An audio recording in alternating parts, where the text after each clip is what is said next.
If you, like me, are the kind of totally normal person who's still regularly using ancient PCs like this one, or indeed this one or this one in 2024, then I have a very exciting piece of hardware to show to you today. It's called the PicoMEM, and it adds all sorts of interesting functionality to pretty much anything with an ISA slot. So in this video, I'm going to show you my top 5 favourite features. But first, one of the most exciting features, which is the PicoMEM's AdLib sound card emulation support, requires a little bit of extra hardware, and that comes in the form of an I2S PCM5102 DAC, or digital to analog converter. Now, there are some links on the back of this that need to be configured in a specific way to actually set this card up for use with the PicoMEM, so make sure they're correct if you're going to be installing one of these. And in my case, I also used a couple of double-sided sticky foam pads, partly to hold it in the right position for soldering and make sure that everything was nice and straight and lined up, but also it should add some rigidity as well when I'm plugging things into and out of it, so that's highly recommended. And I'll link to the board that I bought down in the description, so you can know that that one's guaranteed to work. Now, the first thing that we need to do before we can get started with the PicoMEM is to update the firmware, of course, and that's really simple because it's a Raspberry Pi Pico. So all we need to do is just go to the official GitHub page, and as we can see, there was a new firmware update yesterday, and Freddy is actually really actively updating this, releasing new features, bug fixes and that kind of stuff. So it's well worth checking back here regularly for the latest firmware updates. And one thing that he has recently introduced is a specific version for systems with monochrome screens. And of course, this Atari PC3 has a lovely amber monitor. So if I use that version, it's going to be a lot more visible on this system. So I think I'll try that one first. Dead easy to flash new firmwares anyway. So of course, that's the PMW July 16 MD version. So we'll just scroll up to the top, and then it's just a case of clicking on that and letting that file, so we go to download raw file, if you've never used GitHub before, and that's now in our downloads folder. Now, you can do this on any system that supports USB mass storage devices, so whether it's Mac, Windows, Linux, anything like that would be perfectly fine. And all you need is a USB to USB micro cable, and we just plug that in and take the Pico. And what we need to do as we plug this in is to hold down this button here on the Raspberry Pi itself, and then just that goes into there. And Windows should recognize that as a USB drive, which it has, so that's great. And what we'll do is we'll just go into Downloads and copy that file.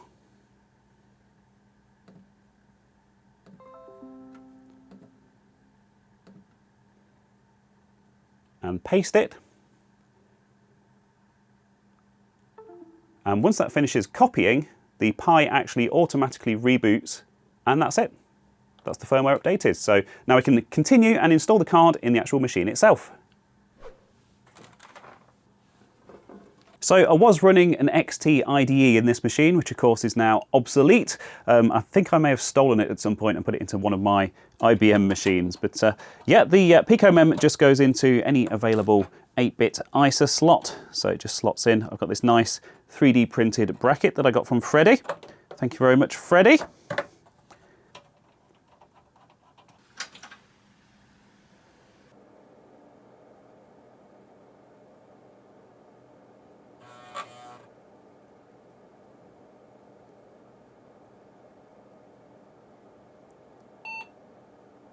So the PicoMEM offers a really good graphical BIOS configuration tool, which we can go into just by pressing S during boot. And if you're familiar with old PC BIOSes, then this will be a very familiar place for you. But of course, not something that we're used to seeing on XT class machines like this one. So really fantastic to have such a comprehensive configuration system. And you can basically go through and configure all of the features of the PicoMEM, as we shall see. So first screen we have here, we've just got the BIOS build version that we're currently running. We've got the system memory configuration and the drive configuration, and there's also an option here for fast boot, which I will leave off because that skips that prompt, and I'm going to be jumping in and out of this menu, so I don't want to miss that as we go through.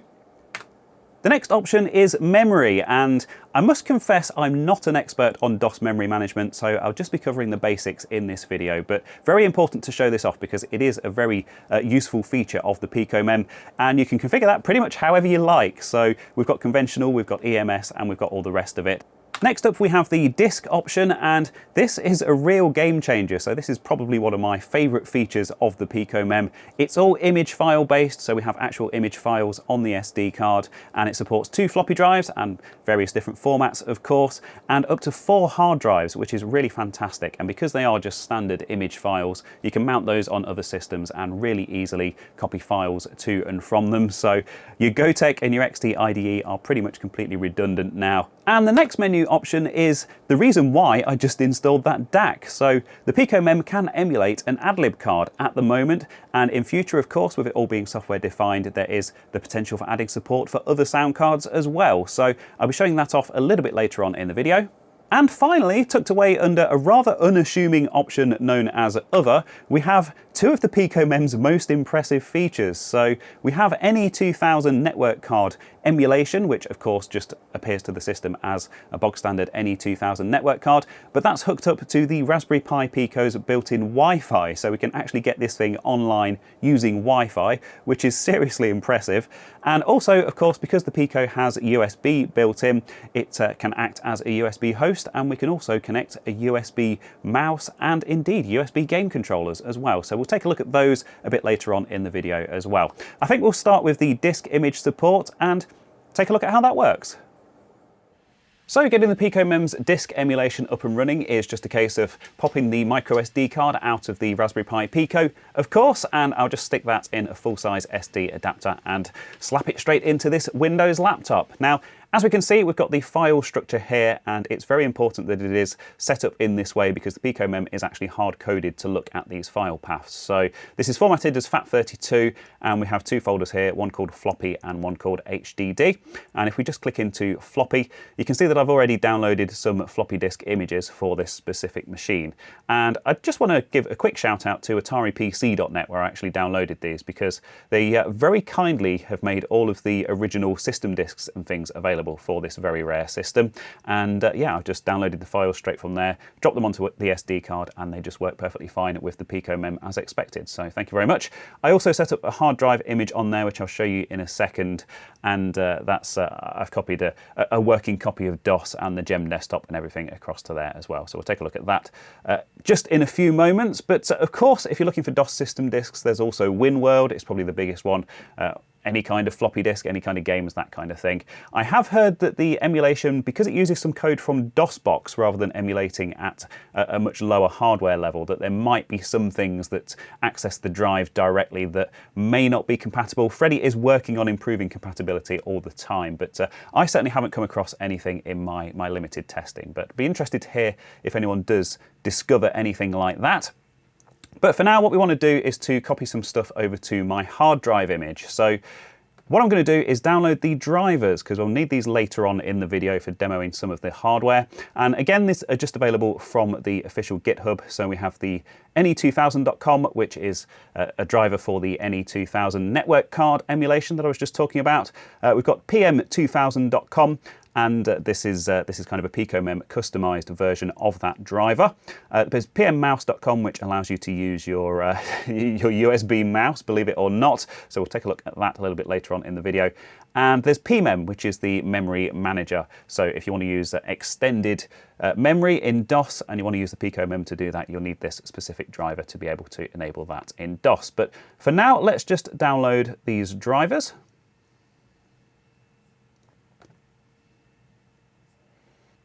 So as previously mentioned, I have a hard drive image on here all set up and ready to go. And I will show you how to create one in a second, but it is very, very simple. But this is just the one that I've been working with.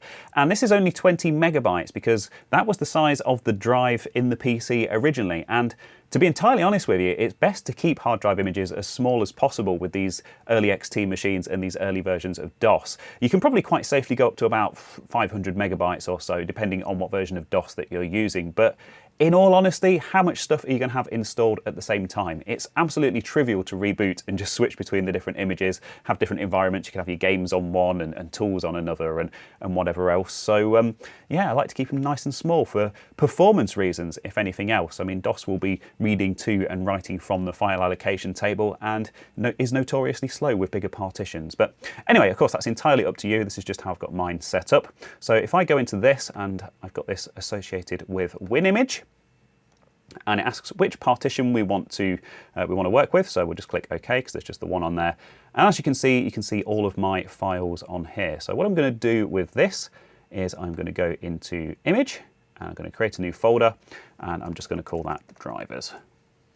So that is just there. And then if we go back to our downloads folder and select all of the files that we've just downloaded, I can drag that across. Do you want to inject 6 files? Yes. And it just copies those across to the disk image. And that's it. We can close WinImage and eject the SD card, and that's ready to go back into the PicoMEM. Now, of course, I love that amber monitor as much as anyone else. It is very dear to me and it's a fantastic looking thing, but it is a bit challenging to film. So what I'm going to do is just switch over to a direct capture for some of this video, just to show you some of the stuff a bit more clearly. And you can also admire the PicoMEM setup utility in all of its full colour blue and yellow glory here. So what I'm going to do is just show you how to create a new disk image. So all you need to do is go to the disk option here and go down to new disk image, and then you can specify the size. So I'm just going to do a relatively small one here. Let's go for 32 megabytes and we'll just call it, keep it all in capitals because I like my image names to be in capitals just for consistency. It just has to be 8 characters, and then it will add the .img extension to the end, and that will be in the HDD directory on the SD card. As you can see, it only takes a few seconds to run, especially on a small file like this, and it also creates a 32 megabyte file and pre-allocates all of that space as well, which is really cool. So then all we need to do is go back up and we can set it as our hard drive. So we'll just pick Reese Test. And in floppy drive A, I've copied some more floppy disk images over as well. So I'm going to put a DOS 6.22 boot disk in drive A and then just reboot the system. And press A to boot from floppy. And it boots into the MS-DOS 6.22 setup utility, as we can see. Should be familiar to lots of viewers of this channel, I would have thought. But what I'm going to do is actually just quit out of this because I want to. I mean, we can run through this if we want to, but I'm not going to run through a full DOS install at the moment. But what I can do is we can just fdisk this new hard drive that we've created. And of course, as far as the system's concerned, it is literally just a bog standard hard drive. Only takes a second and then it reboots. And then obviously we can switch to that drive, but it's not been formatted, it's not been initialized yet as far as DOS is concerned. So we'll just go back to the floppy and we can do a format C on that, as you might expect. We'll copy the system over as well, actually. Of course, you get the usual warning and flies through. It's a very small image file. It's very, very quick compared to an old mechanical hard drive. So literally just flies through that process. 31.96 megabytes, which is about what we would expect. We can set a volume label if we want to, although I'm going to be deleting this image anyway after this test. And there we go. We've got all of the bytes available and all of that stuff. So if we just reboot this, hopefully next time it should boot from that new hard drive as we've copied the system files across.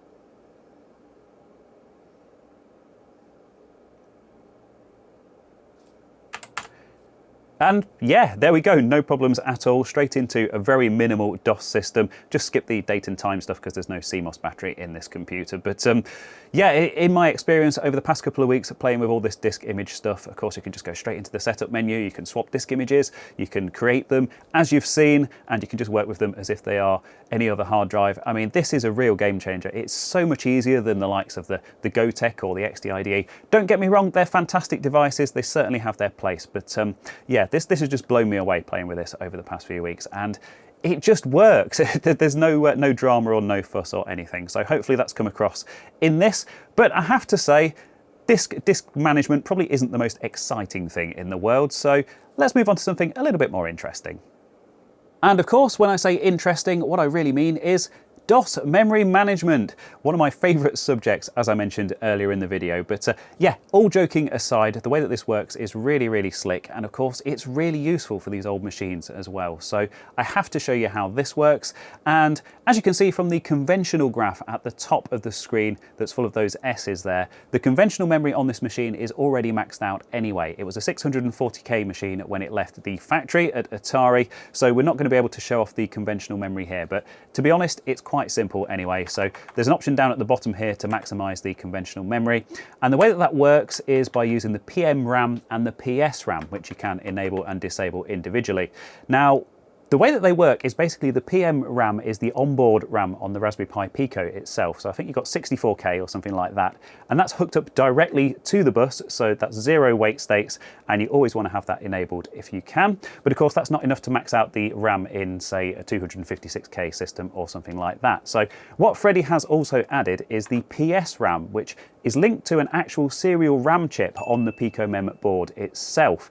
Now, that is a little bit slower. It's accessed through software, and it's something that can be improved in the firmware, and Freddy is working on it, so it will get faster. But at the moment, that's 6 wait states. So it's a little bit slower than, say, hardware RAM chips, and Freddy does recommend that if you have the option available to you, you are better off with a physical RAM card or whatever inside the system itself. But if you're stuck, and of course the amount of RAM is more important to you than the actual speed of the RAM, which to be honest is quite often the case on these older machines anyway, then you've got the PS RAM option there to take it all the way up to the full 640K.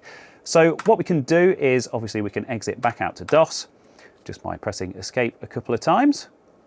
And I've also swapped the disk image over, so I'm now running on an imaged version of the compact flash card that I was running on when I had the XT IDE in this machine. But if we just take a look at the mem command, completely bog standard, as you might expect, 640K machine. I've got 71K used at the moment, and that's literally all there is to it. But if we reboot this, what we have at the top here is this EMS option. Now, EMS, or extended memory in DOS, uses a port, and it actually uses a special driver to be able to access it. So you may be familiar with stuff like EMM386.exe, which was in later versions of DOS, but you need a 386 CPU to be able to run that, and this machine definitely doesn't have that. So thankfully, the PicoMEM does come with its own driver for this. So what we'll do is we'll enable that, and we will exit back out and obviously boot back into DOS. And all we need to do is add this as a device line in the top of the config.sys file.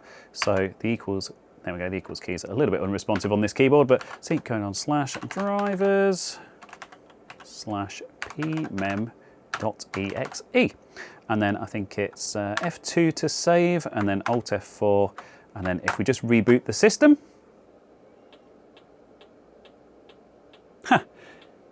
it's actually beeping through the PC speaker as it runs through the memory test. Now, of course, this memory is not likely to fail this test, so I think we'll just buy, oh, it's just done a nice farting noise at us, but yeah, 4080K RAM available. So if we just run the mem command in DOS, hopefully, there we go, we've got total expanded EMS, so that's at 4080K. So yeah, we now have a 4 megabyte Turbo XT machine. Over the years, many very clever people have come up with many very clever methods of connecting these old PCs to networks and indeed to the internet. I mean, when I did my IBM 5150 project a few years ago, and no, I'm not claiming to be a very clever person, but when I did that project a few years ago and I fully pimped it out with all those upgrades and stuff, I decided to go down the route of a period correct 8-bit ISA network card. And being someone who wasn't around and setting these things up in the 80s, it was a real pain to get it up and running. So thank heavens for all of these modern solutions. And I have to say the PicoMEM is probably the easiest one that I've come across yet, because of course the Raspberry Pi Pico W that I have installed on here has built-in wireless networking. And the PicoMEM can use that, and it can use it to emulate an NE2000 card, and it's basically all completely transparent as far as this machine is concerned. It's quite a sight to behold. So all we need is a modern machine that we can pop the SD card into just to create a config file, and away we go. And here we are on our modern machine. So all we need to do is to create a text file in the root of the micro SD card, just called wifi.txt. We can open that in a text editor. Of course, you can do this on Windows or Mac OS or Linux or anything else, I guess, but not actually on the retro PC itself, of course, because it doesn't have access to the SD card's file system outside of the drives that it has mounted. So the top line of this text document just needs to be your SSID, which in my case is ctrl-alt-rees, and the second line is your password. And that's it. It really is that simple. We are now connected to the Wi-Fi with one caveat, as I'm sure you've probably spotted, and that's the fact that the SSID is different to the one that I specified in that text file. Now, no, it hasn't gone and connected to someone else's Wi-Fi just completely of its own accord. This is a technical issue that I ran into, and it is mentioned on the GitHub as well. It's to do with the strength of the Wi-Fi signal. So I've had to change and connect to a hotspot on my phone because I'm actually quite far from the access point in my studio here.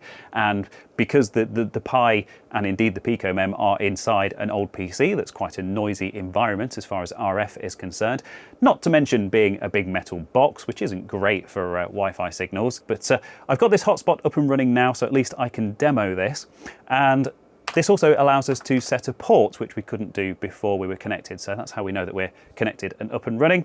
And when we exit the setup utility, we've also got on this status screen here, the third bullet point down, we can also see we've got the Wi-Fi, and it's telling us that it's connected, and we've got the signal strength. So now we can go and load the driver.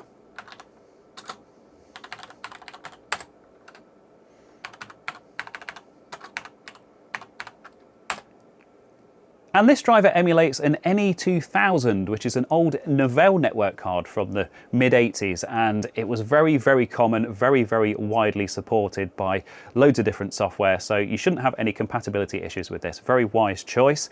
And of course, the software suite that most people will be using, and indeed which I'm using in DOS, is MTCP. So hopefully we can run the DHCP command now and get an IP address.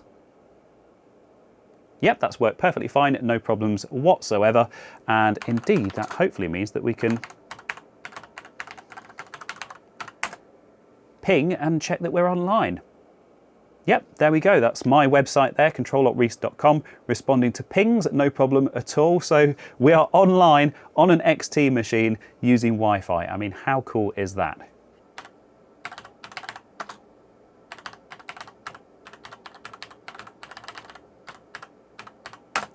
And speaking of cool, of course, you could use this to FTP to a server on your local network, or indeed on the internet, or basically anything really that you can do on a command line using an internet connection. But I think I'm going to go with the classic here.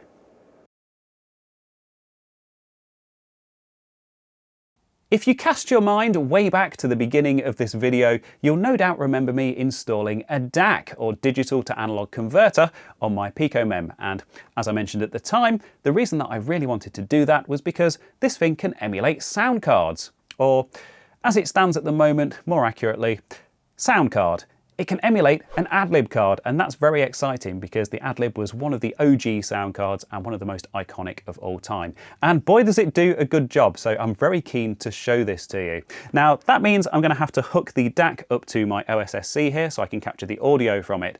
And at the moment, obviously, the 3.5mm connector for the speakers is internal. It's inside the PC, which isn't ideal. So as I'm going to be using this longer term, I'm probably going to adapt this bracket and drill a hole in it and add a 3.5mm socket so I can plug some speakers into the back. But I'm running this with the case off today, so this will do for now.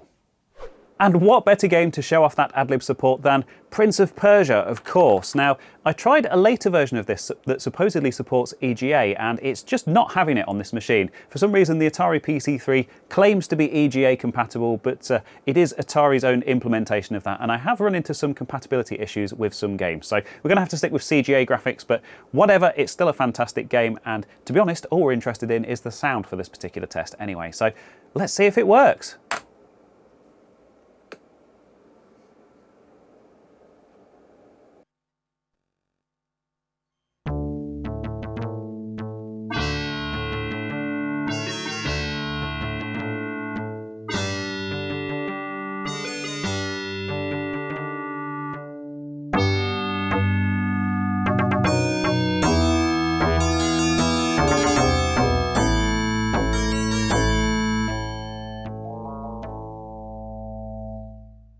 And really interesting one, Prince of Persia, because the music comes through the AdLib card, as you've just heard, but the sound effects still come through the PC speaker. And it's been a very long time since I've played this. I know, oh, he's supposed to crawl up to that to avoid falling off, but whatever. And just a little bit more of that music for you. Let's just run into this guy on purpose.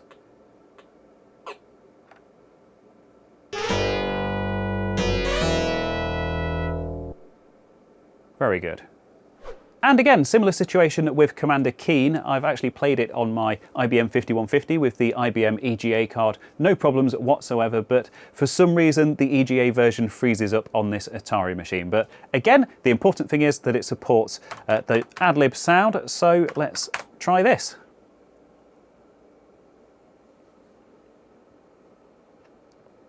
And there we go. As we can see, that AdLib card has been detected, so that's a very good sign.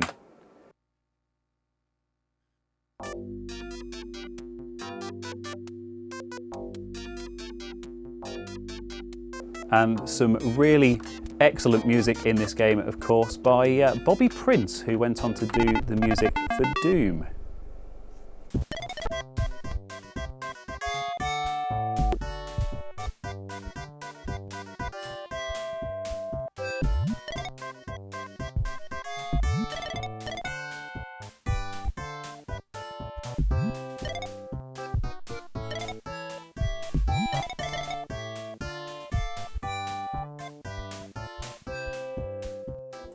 So while we are in the mood for some gaming, I thought this would be the perfect opportunity to show off my fifth favourite feature of the PicoMEM, and that is its USB support. Of course, at the heart of the PicoMEM is that Raspberry Pi Pico, and it has that micro USB port on it that we use to update the firmware at the beginning of the video, but it can also act as a host device, and of course it's micro USB, so you will need an on-the-go adapter or something like that, but you can plug a hub into it and you can have multiple USB devices connected at once. But in this particular case, I'm using my 8BitDo arcade stick, and I've actually just had to run home and grab this because I was that keen, get it, to show this to you, because this works absolutely flawlessly. There's no configuration required. Obviously, you've got the standard in-game configuration. You've got to you switch it to joystick mode or whatever. But as long as this is enabled in that setup utility, it just works as a PC joystick. And the reason I'm using Commander Keen to demo this, not just because it's one of my favourite games and one of the best games to demo on these old XT class systems, but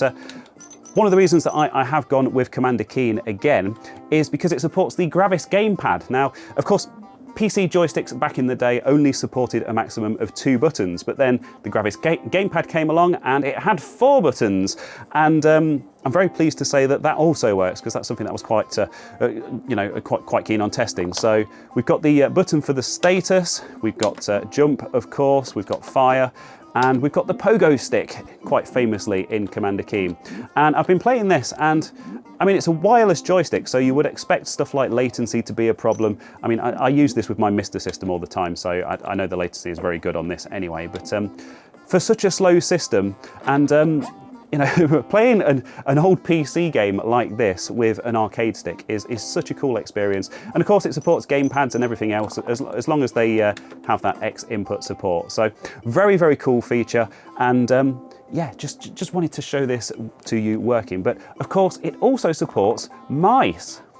So quick history lesson just before we go into the mouse side of things. The graphical environment that was shipped with the Atari PCs was GEM by Digital Research, and the reason Atari actually used this was because they licensed it from Digital Research for use on the ST, of course. Now the PC version of GEM is a little bit more limited, and there is quite an interesting story behind that, and I've already covered that in a separate video, also starring this PC. So I'll link to that down in the description if you're interested. But the important thing is that, of course, it was very rare for a PC of this era to ship with mouse support as standard, but because Atari already had all the bits and pieces in place, including the Atari ST mouse, they actually shipped this with mouse support with GEM as the graphical user interface. So this natively uses the Atari mouse. Now, it's not a great mouse. It's not going to go down in history as one of the best examples of its kind, but it's certainly usable. But of course, with the PicoMEM, we can use a standard USB mouse, and I'm going to demo that now, and I'm going to use GEM to do it, but we're going to have to exit and make some changes to the way that the drivers are set up.